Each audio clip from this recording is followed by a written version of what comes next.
Dernière minute, Rémi Ngono échappe à une tentative d'assassinat. Si vous êtes nouveau, n'hésitez pas de vous abonner. On commence.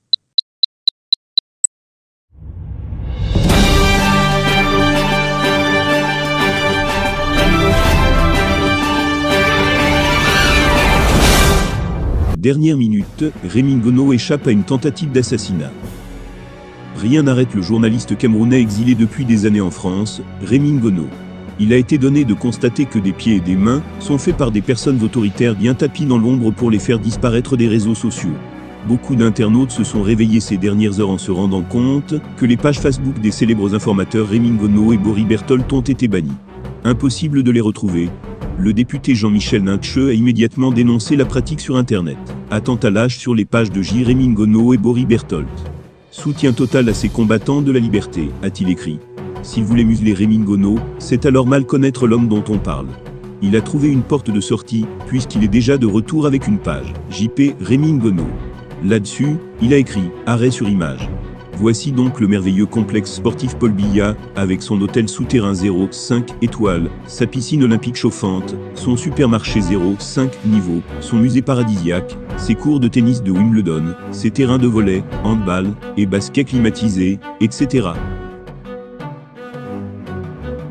Rémi Ngono a également ajouté que voilà donc où sont enterrés nos 220 milliards de francs CFA.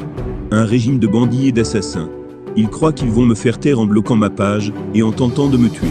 Je vais continuer à dénoncer encore plus fort. Dans la même journée, Rémi Ngono a relayé sur la même page le communiqué de presse de Jean-Michel Nincheux à la suite de la correspondance du ministre des Sports et de l'Éducation physique au secrétaire général des services du Premier ministre. Dans celui-ci, on lit « Le 03 janvier 2023, le ministre des Sports et de l'Éducation physique a saisi par correspondance le secrétaire général des services du Premier ministre au sujet de la résiliation unilatérale du contrat Parmagic. La lecture de cette correspondance vient confirmer les appréhensions qui étaient les miennes sur les détournements des fonds alloués pour la construction des infrastructures prévues sur ce site. Plus de 250 milliards de francs CFA partis en fumée, alors que pratiquement tout est à refaire sur ce site. Il apparaît aujourd'hui que les éléments probants attestent qu'il y a eu des faits criminels de détournement massif de deniers publics tels que le relève un membre du gouvernement, en l'occurrence, le ministre des Sports et de l'Éducation physique dans sa correspondance adressée au SGPM. Alors que ce même ministre nous déclarait en novembre 2021 que les travaux de finition étaient achevés, y compris les infrastructures résiduelles.